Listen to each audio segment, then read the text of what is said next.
In 2005, some of baseball's greatest players addressed Congress on steroid use in professional sports. Members of the committee, distinguished guests, my name is Jose Canseco, and for 17 years I played professional baseball. In his book and during testimony, Canseco spoke of rampant steroid use in baseball. Since then, more heroes have fallen. In 2007, Major League Baseball took a major blow. In a massive investigation, the Mitchell Report implicated over 80 players from all 30 clubs for using performance-enhancing substances. Those named included home run record holder Barry Bonds and star pitcher Roger Clemens. Both have denied the accusations. But for pro athletes in all sports, millions of dollars and world records can ride on gaining the slightest edge. And that's when many turn to steroids.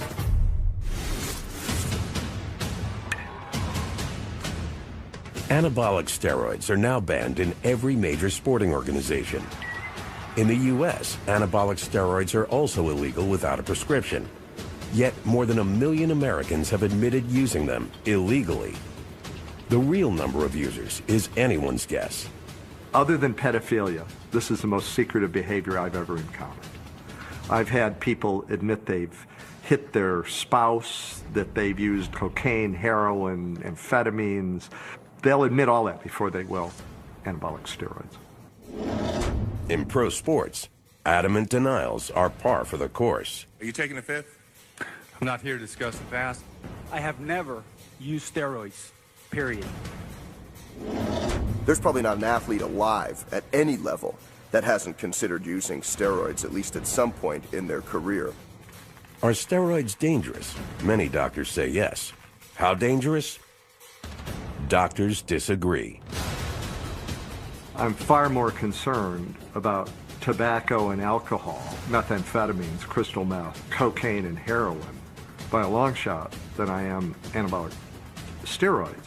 However, that does not give us license to ignore it or not aggressively deal with the problem. There tend to be highly opinionated people on both sides of the aisle, both groups of whom have opinions that are substantially beyond anything that the actual data can support. Science isn't the only voice in the debate. Others have something to say. The champion who turned his back on steroids, the father who lost a child to steroids, and even the athletes who defend steroids. Few understand steroids better than Kieran Kidder. Kieran is a competitive powerlifter. He used supplements for more than 15 years. At times, that included steroids. Good morning. I'm getting ready to go to the gym here in a little bit. What are you training today? Back and legs. Kidder is also the founder of the World Powerlifting Organization. Today it starts.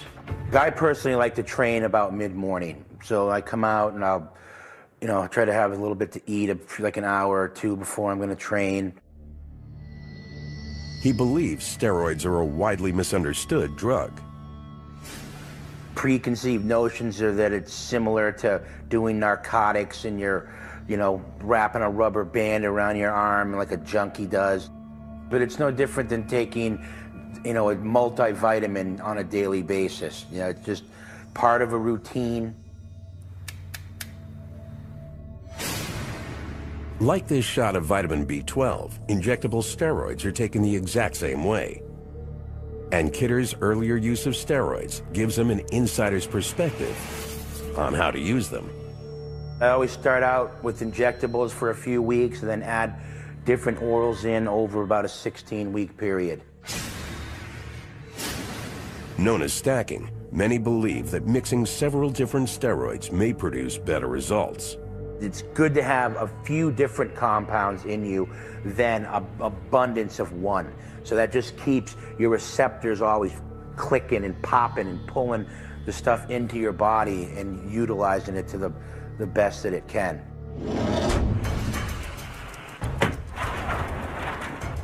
Many experts believe that steroids can push the physiologic limits of the muscle, making it bigger, faster, and stronger than it could get naturally. These drugs will take you places that you can lift for 50 years and you'll never get to naturally. They're that potent. Steroids affect the body by enhancing the natural process of muscle building. The key to building muscle is protein synthesis and cellular repair. Skeletal muscle is made up of long fibrous chains containing proteins. Bundles of thousands of fibers make up the muscle itself. When an athlete engages in a heavy workout, this structure is damaged, causing micro tears in the muscle fibers. The body naturally repairs this damage by mending the torn fibers. The result is a muscle that's larger and stronger than before. And with each additional workout, the athlete adds bulk, strength, and speed. With steroids, muscle repair can come faster, much faster.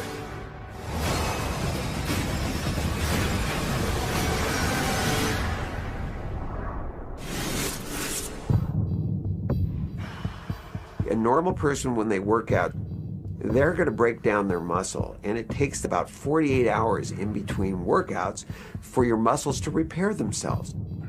Well, anabolic steroids speed up that process. So rather than taking 48 hours, it may be only 24 hours. So you're able to work out more frequently, longer, more intensely, and then recover faster so you can work out again. Not only that, they may raise the performance ceiling of the muscle. Scientists realized the potential of anabolic steroids soon after they appeared. In 1939, German scientist Adolf Butenandt won the Nobel Prize for Chemistry for his pioneering work on testosterone. Hitler refused to let him accept the prize. But from World War to the Cold War, Germany pioneered steroids research. At the 1976 Olympics in Montreal, East German athletes won 40 gold medals, including 11 in women's swimming. During the 70s, the East Germans had a phenomenal record in the pool. And it wasn't until about 20 years later when it finally emerged that they had a drug program in place and they were just taking all the medals, literally. By the end of the 1970s, steroids had infected sports in other countries. But steroids was not yet a household word. Then, in rushed Ben Johnson. And they're off. Ben Johnson, Carl Lewis is, and Ben Johnson really has it. Looking for praise in a second. And it's Ben Johnson, and he's going to walk. Ben Johnson first. In 1988, the Canadian sprinter won the gold in the 100-meter dash in the Seoul Olympic Games, shattering the world record. A urine test revealed his secret. Ben Johnson did two things. One is he got his medal taken away for doping with anabolic steroids. Two is he ran the fastest 100 meters that had ever been recorded in world history. So he showed really the world that these were effective drugs. Because when Ben Johnson came back without steroids 2 years later, the headlines were, Ben Johnson is back, and he's slower. Johnson had a third achievement. He helped the public equate steroids with cheating. Sort of like using a bicycle if you were running a race. It was against the spirit of sport. Although steroid use was deemed cheating by the rules of sport, they were not yet classified as illegal. After the Johnson scandal, the U.S. Congress held hearings on outlawing the non-medical use of anabolic steroids. Those opposed included the American Medical Association, the Food and Drug Administration, even the Drug Enforcement Administration. All testified that steroids were addictive and didn't meet the criteria for becoming a controlled substance. Despite this, in 1990, Congress voted to make steroids illegal without a prescription. The first shot in a war against cheating in sports had been fired. But many athletes could get around that. They could find steroids through trainers, fellow athletes, and even doctors willing to write prescriptions. And in the 90s, Kieran Kidder didn't need a prescription. He also knew where to find black market steroids. But the law was close behind. Back in 1996, I got arrested for possession of them. Somebody ratted me out, spent 4 months in jail. My whole life has never been the same since. Yet he still believes they have their place in sports. I've taken them, and I've taken lots of them. I just don't recommend that just anybody takes it. If you know what you're doing, there is a safe way of doing it. There absolutely is. Most who take steroids think there's minimum risk or low risk or risk they can handle. But that's the problem. This very powerful hormone that's going to your brain, it's going to your muscles, it's going to your liver, it's going everywhere, and it's changing you. The challenge for science is proving it. But not all steroids are created equal. For every athlete who secretly injects steroids, there's someone like this man who legally uses a different type of steroid right out in the open. There are several classes of steroids. Most often confused are anabolic steroids and corticosteroids. Both are synthetic versions of hormones produced naturally in the body, but they perform two completely different tasks. Athletes use anabolic steroids to build muscle. Corticosteroids are used by doctors to reduce inflammation. Everything from arthritis medication to asthma inhalers contain corticosteroids. Unlike anabolic steroids, they cannot build muscle. But anabolic steroids have their place in legitimate medicine as well. There are a few things that anabolic steroids are used for, and I use them in my practice as well. I use them for men, usually older men, who lose the ability to make their own testosterone. Other doctors prescribe steroids to treat muscle loss, anemia, stunted growth, and delayed puberty. Anabolic steroids are simply synthetic versions of testosterone, the primary male hormone. In short, they're man-made versions of natural testosterone produced in a lab instead of the body. So if we're going to give somebody testosterone, all we're doing is giving them back what their body would normally be making. It's not giving them any more than that. But if you do take more than the physiologic dose, the results can be dramatic. And chemistry may be the key to pushing the muscle beyond its natural performance envelope. For unknown reasons, natural testosterone levels in the body drop precipitously, sometimes to that of a castrated man. The body also releases another hormone called glucocorticoids to reduce inflammation. But glucocorticoids have a second effect. They are catabolic, meaning they break down muscle tissue. It's a double whammy against the muscle, a drop in testosterone and an increase in muscle-wasting hormone. It's speculated that steroids affect the hormone imbalance in two ways. First, they may replenish testosterone levels after a workout, accelerating muscle repair. They may also block the muscle-wasting effects of glucocorticoids. The result is a muscle that quickly gets bigger and stronger. For athletes, inhibiting these two roadblocks to muscle building provides a huge advantage. It does take athletes to the next level. If you are swinging a bat, you can use a heavier bat, or you can swing it faster. If you're running, sprinting, you can run faster. That's why you find so many athletes using them. Steroids are incredibly effective. A young guy who eats badly, sleeps badly, smokes, drinks too much alcohol, misses half of his gym workouts, and takes steroids can blow away the most dedicated, most gifted athlete who does not take steroids in terms of sheer muscle gain. But to achieve those gains takes high doses of steroids. Most doctors prescribe anabolic steroids in what they call a physiologic dose, the amount of testosterone a man produces naturally.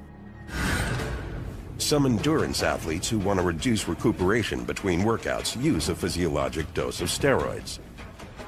Some sprinters with higher strength and power needs may use twice the natural amount.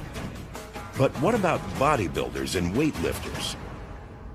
In some of the studies that we have done, we have encountered guys who are taking the equivalent of 100 times the natural output of testosterone. In other words, if you figure that the normal male testis manufactures between 50 and 75 milligrams of testosterone a week, We've seen guys who are taking 5,000 or 6,000 milligrams of testosterone or its equivalent per week from injections or pills. And the more you take, the bigger you can get. For many athletes, anabolic steroids seem like the proverbial fountain of youth. Steroids have profound effects.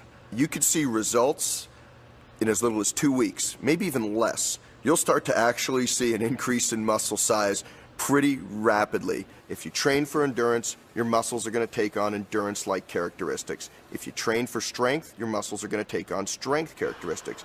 And if you're going to train for size, your muscles are going to take on size-like characteristics. Most athletes have a small window of opportunity. In some sports, it may only be a few years. I can understand when an athlete comes to me, a 19-year-old kid comes to me on the brink of signing a $50 million contract, numbers that most of us can't even imagine at 19 years of age. What is your choice going to be? It's clear cut.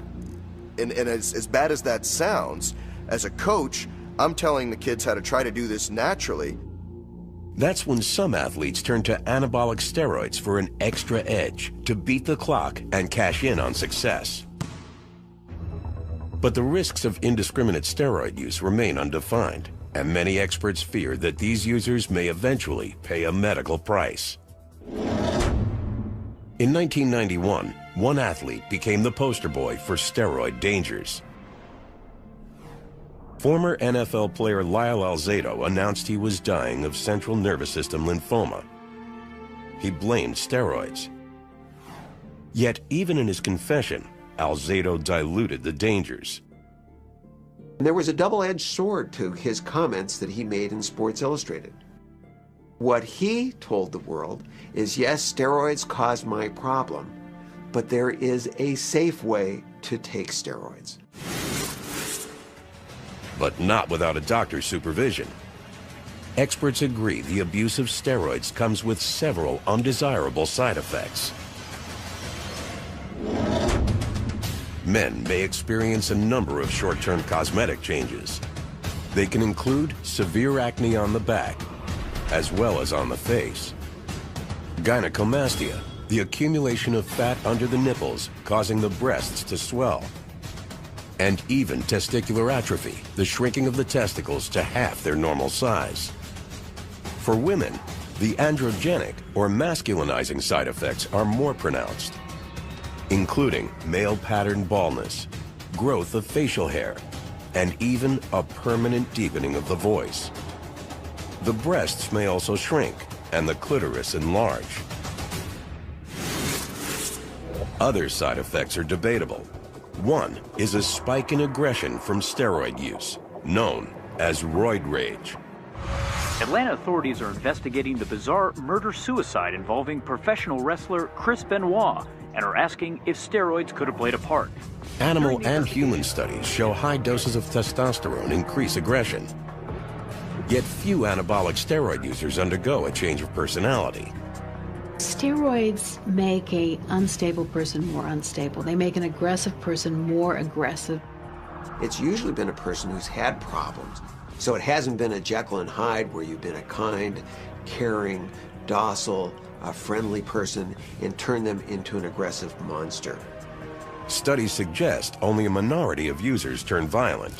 Between 1993 and 2000, 4 double-blind clinical trials administered high doses of steroids to 109 men. Roughly 5% experienced reckless or aggressive behaviors. You can have 5 different guys who take the same dose of steroids, 4 of whom will have virtually no psychiatric changes, and 1 of whom will go completely berserk. Yet some doctors feel roid rage is exaggerated. You give me State College, Pennsylvania, in Ann Arbor, Michigan, on a football Saturday, and I will show you as many cases of alcohol-induced rage as you will see in the United States in 50 years from anabolic steroids. Roid rage isn't the only side effect under debate. People take steroids, men and women, because it works, but it comes at a price. The price, perhaps life itself. Professional bodybuilder Steve Mahalik was once Mr. USA, and Mr. America, and Mr. Universe. He was also a devout steroid user. Mahalik began using steroids in 1975 to prepare for the Mr. Universe competition. He kept using them for 10 years. He believes steroids help buy something priceless, the pinnacle of bodybuilding. I used them a ton, but you know, whatever comes up must come crashing down eventually. Finally, I collapsed on the stage and went to the hospital, and I had 2 grapefruit-sized tumors on my liver. Mahalik embodied what many scientists believe. In the short term, steroids may build your body, but in the long run, you pay a price. On the outside, a steroid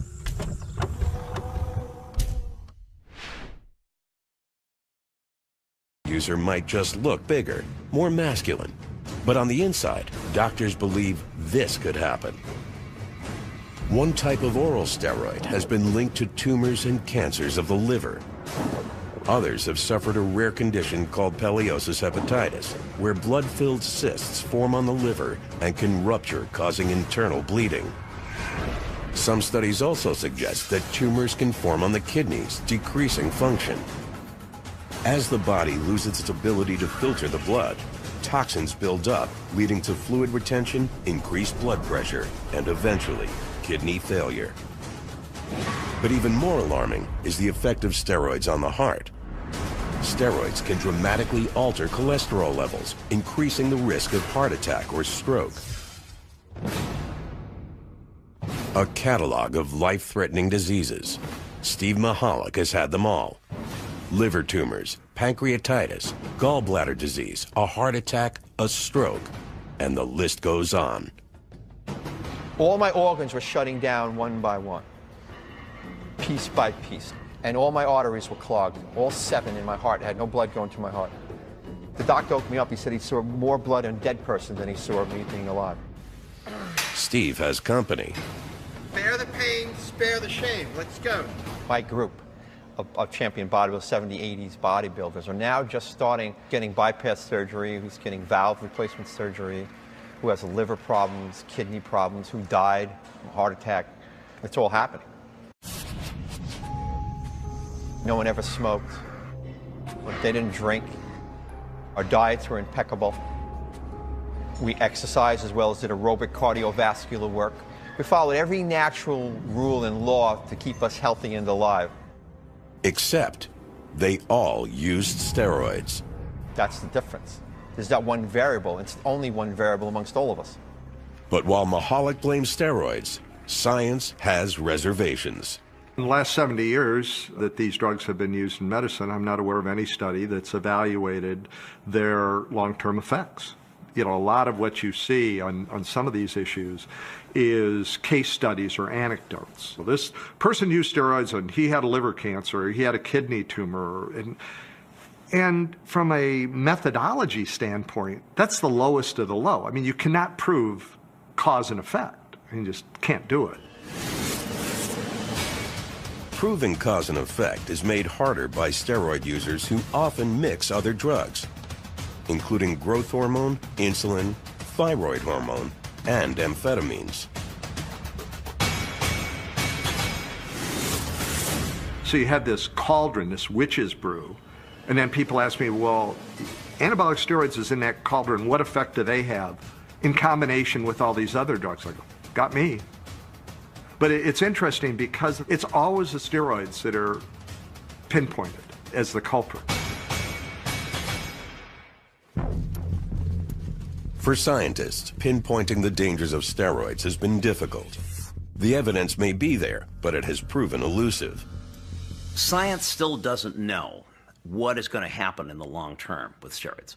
On the one hand, there are hundreds of thousands of people who have used the drugs who don't appear superficially to be particularly the worse for wear.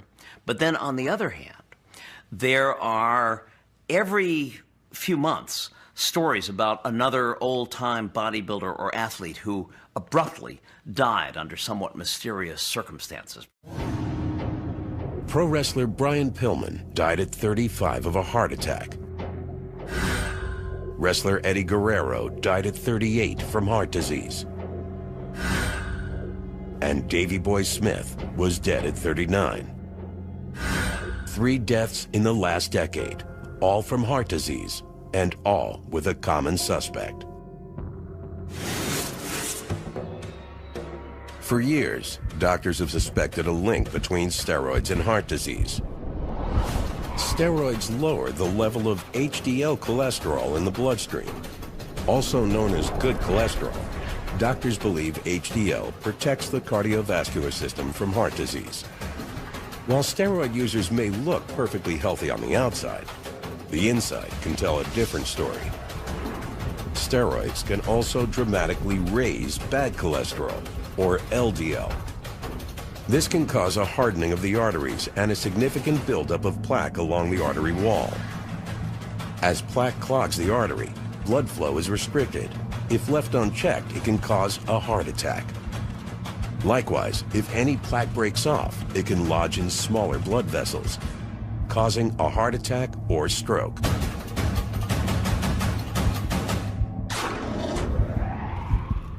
And the damage can be done after only a few years of steroid use. Exhibit A is Danny McDermott. Now a 54-year-old financial advisor, Danny was once a champion bodybuilder. Back when I was competing, and you want to be at that, national level, the international level, you could bet your competition's using steroids. So was Danny. At 36, 7 years after quitting steroids in bodybuilding, he took a body blow. The doctor came and said, "You just had a massive heart attack and you're lucky to be alive."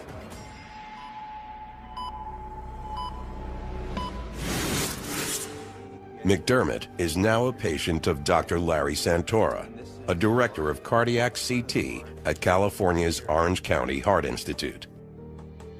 In the fall of 2006, Santora published the first ever observational study on steroids and heart disease. It was also the first study to use an electron beam CT scanner to see how much plaque had built up in steroid users. A significant amount had severe plaque at a very early age, in their 30s, the type of plaque that you might see in somebody in their 70s or 80s. All 3 of your major arteries, you have atherosclerosis or plaque in each of those. To get to this level of bodybuilding and a professional athlete who uses it and performs, they're going to need to take it for several years, and that's when you're going to start to see the effect. And these guys have been doing it for 10, 12, 15 years, and they're going to die suddenly. We're going to see people, instead of dying in their 70s or late 60s, in their 40s, 50s, maybe even in their mid-30s.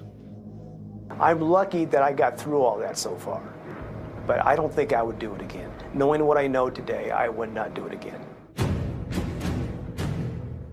Despite his findings, Santora can't prove his fears.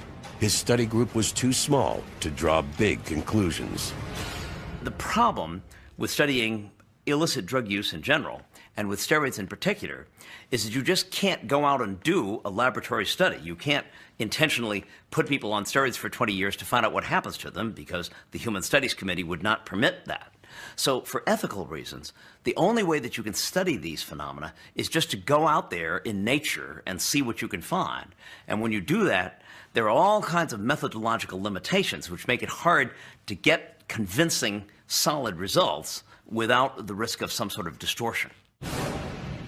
As doctors search for answers, some steroid users ignore the danger signs. Some doctors blame their own profession. It took the medical community an amazingly long time to actually concede that steroids do work.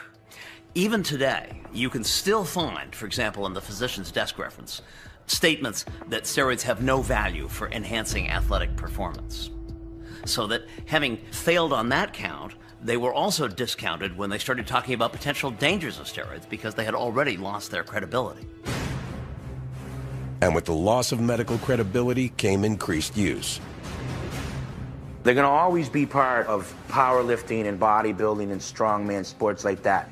But now you could go down to any high school that has, big-time sporting program, and someone's going to have roids. All of the danger signs, everything we needed to know was right in front of us.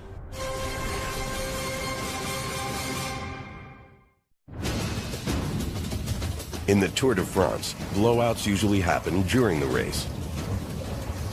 In 2006, the big blowout happened 3 days after the race ended. The Tour de France has taken yet another blow as American Floyd Landis has tested positive for steroids. It is the first... Officials announced they had found an abnormal ratio of testosterone in the urine of Floyd Landis, the American who won the Tour. Landis was stripped of his title. It wasn't the Tour's first steroid scandal.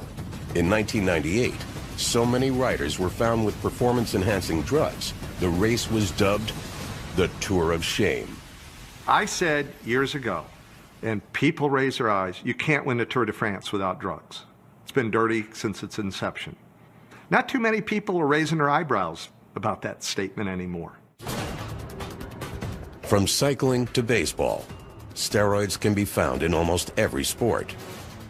Now, steroids are moving into arenas where the stakes are small, but the risks are just as high. They're going to always be part of powerlifting and bodybuilding and strongman sports like that.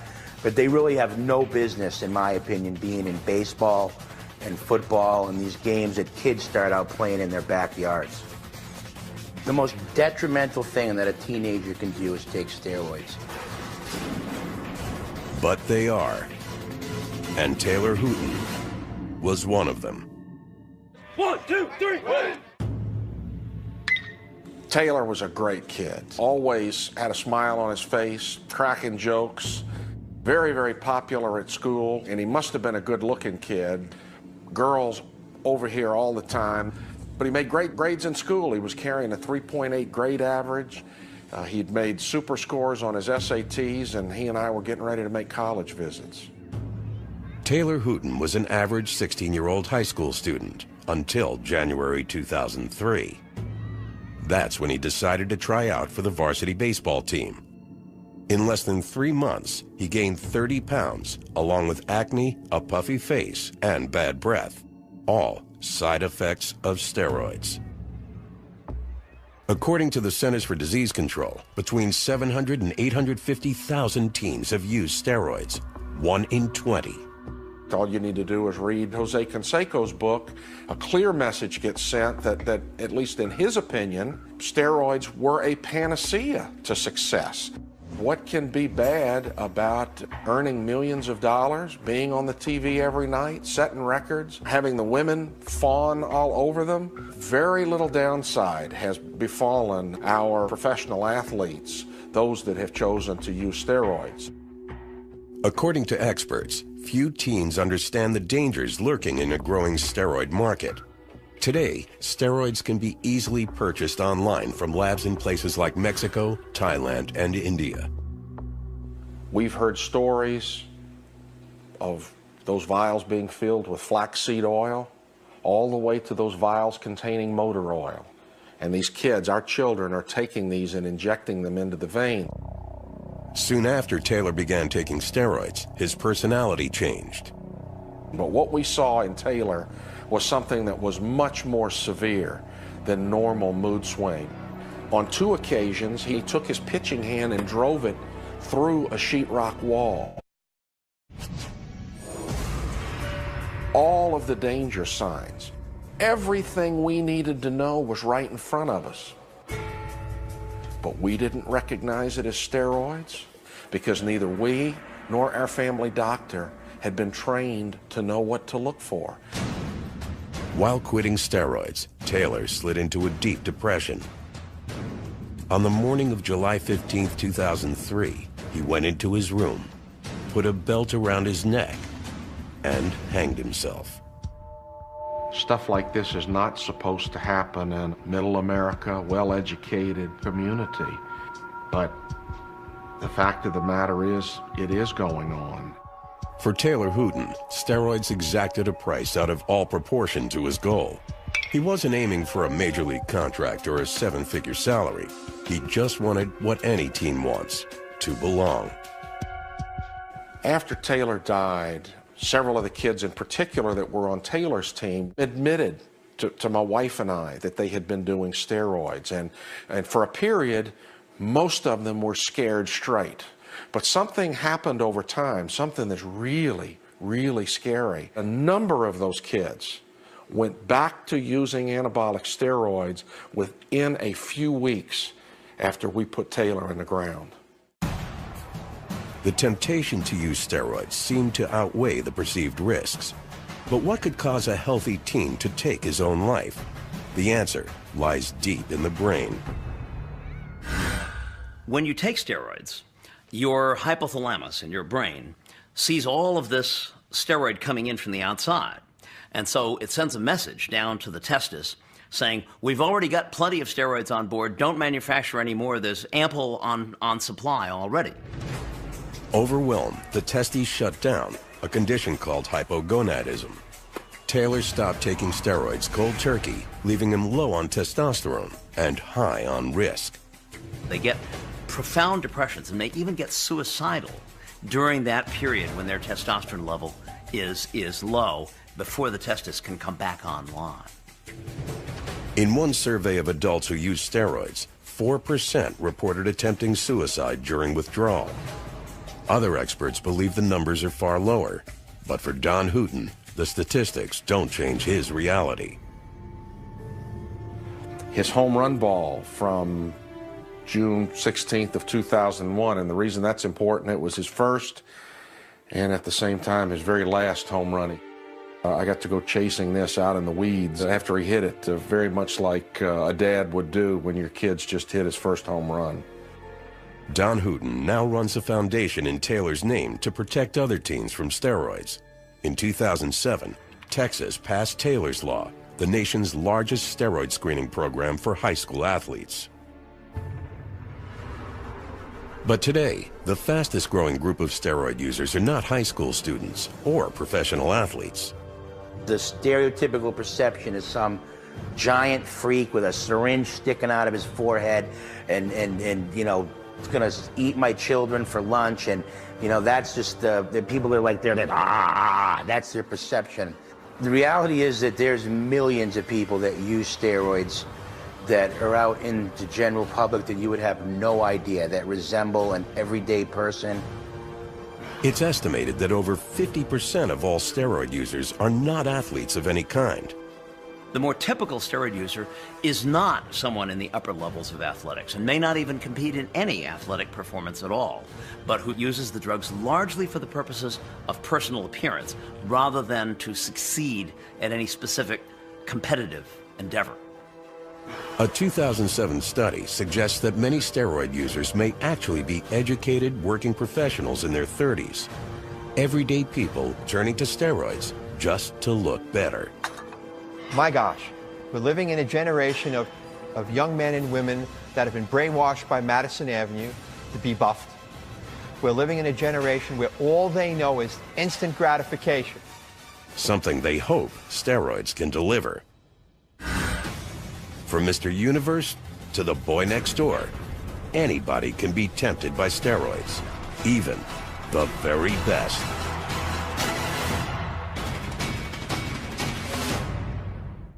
And they're off.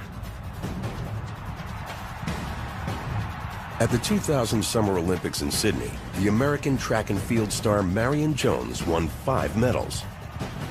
Sports writers crowned her the greatest female athlete in the world. However, in 2007, she admitted using steroids while training for the Summer Games. Her world records were invalidated, her medals forfeited. At age 31, one of the world's greatest female athletes announced her retirement from her sport. As a trainer, do I want my athletes on steroids? Well, obviously not. But as a consumer, you're demanding the very best out of athletes. And those athletes are going to do what they can to get that to happen. And when they do that, they start to push that limit. And that's a limit that, unfortunately is found in that anabolic steroid. If athletes still use steroids in the most drug-tested competition, where won't they use them? Oddly, in the very sport where they may be most abused. In an ocean of steroids, a handful of athletes are swimming against the tide. In Portland, Maine, begins a competition with unusual athletes, natural bodybuilders, rebels in a sport infected by steroids. These athletes reject steroids, both the benefits and the costs. And no one knows the costs better than their coach, former Mr. Universe and ex-steroid user, Steve Mahalik. Okay, guys, this is what it's all about. All that hard work we put in the gym just amounts to a few minutes on stage, so just really enjoy yourself. From Watertown, Massachusetts, please welcome contestant number 8, Michael Manovian.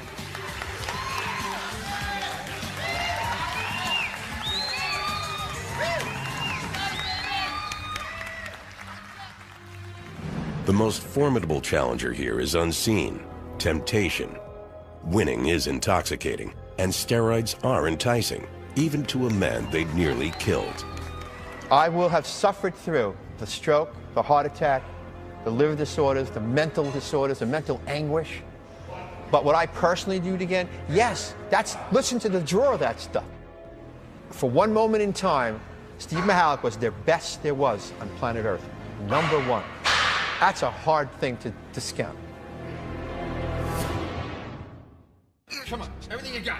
At Mahalik's gym on Long Island, he trains a new generation of bodybuilders to do as he says, not as he did. These kids and these grown men need a leader. They need someone who's been there. They need someone who can take them to the place they want to go without getting sick or ill. Bear the pain, spare the shame. Let's go. So what I try to do when a guy's sincere, I will teach them how to exercise and to have a degree of muscle that their genetics will allow them to have, and make them understand that that's as good as you're going to get. 10 more, come on.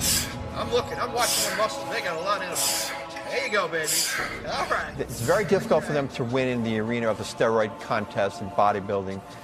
You can win clean in natural contests, and you can win clean up to certain levels in pro contests.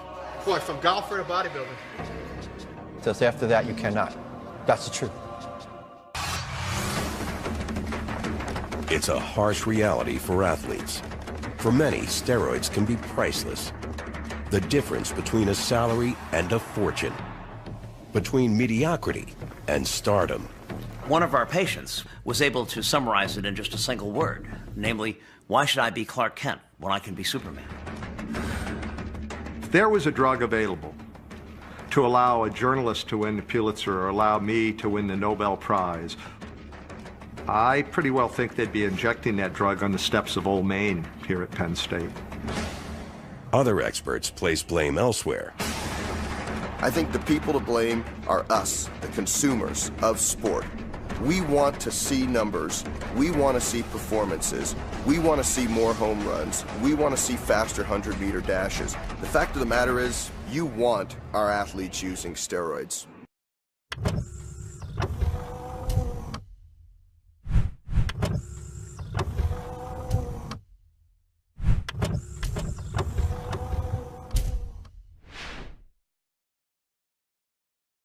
In 2005, some of baseball's greatest players addressed Congress on steroid use in professional sports. Members of the committee, distinguished guests, my name is Jose Canseco, and for 17 years I played professional baseball. In his book and during testimony, Canseco spoke of rampant steroid use in baseball. Since then, more heroes have fallen. In 2007, Major League Baseball took a major blow. In a massive investigation, the Mitchell Report implicated over 80 players from all 30 clubs for using performance-enhancing substances. Those named included home run record holder Barry Bonds and star pitcher Roger Clemens. Both have denied the accusations. But for pro athletes in all sports, millions of dollars and world records can ride on gaining the slightest edge. And that's when many turn to steroids. Steroids dangerous? Many doctors say yes. How dangerous? Doctors disagree. I'm far more concerned about tobacco and alcohol, methamphetamines, crystal meth, cocaine, and heroin by a long shot than I am anabolic steroids. However, that does not give us license to ignore it or not aggressively deal with the problem.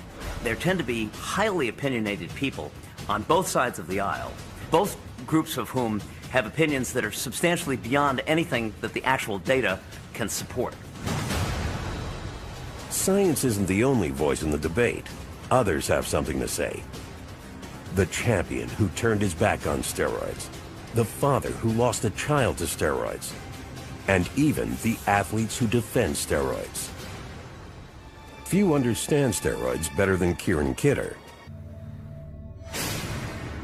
Like this shot of vitamin B12, injectable steroids are taken the exact same way. And Kidder's earlier use of steroids gives him an insider's perspective on how to use them. I always start out with injectables for a few weeks and then add different orals in over about a 16-week period. Known as stacking, many believe that mixing several different steroids may produce better results. It's good to have a few different compounds in you than an abundance of one. So that just keeps your receptors always clicking and popping and pulling the stuff into your body and utilizing it to the best that it can.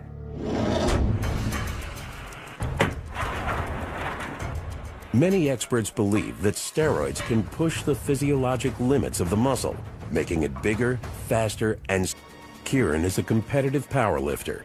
He used supplements for more than 15 years. At times, that included steroids. Morning. Mwah. I'm getting ready to go to the gym here in a little bit. What are you training today? Back and legs. Kidder is also the founder of the World Powerlifting Organization. Today it starts. I personally like to train about mid-morning. So I come out and I'll, try to have a little bit to eat, like an hour or two before I'm going to train. He believes steroids are a widely misunderstood drug. Preconceived notions are that it's similar to doing narcotics and you're, wrapping a rubber band around your arm like a junkie does. But it's no different than taking, a multivitamin on a daily basis. It's just part of a routine.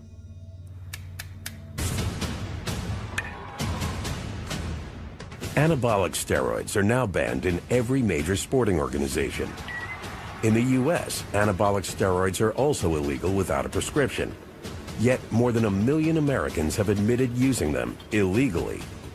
The real number of users is anyone's guess. Other than pedophilia, this is the most secretive behavior I've ever encountered. I've had people admit they've hit their spouse, that they've used cocaine, heroin, amphetamines. They'll admit all that before they will anabolic steroids. In pro sports, adamant denials are par for the course. Are you taking the fifth? I'm not here to discuss the past. I have never used steroids, period. There's probably not an athlete alive at any level that hasn't considered using steroids, at least at some point in their career. Are steroids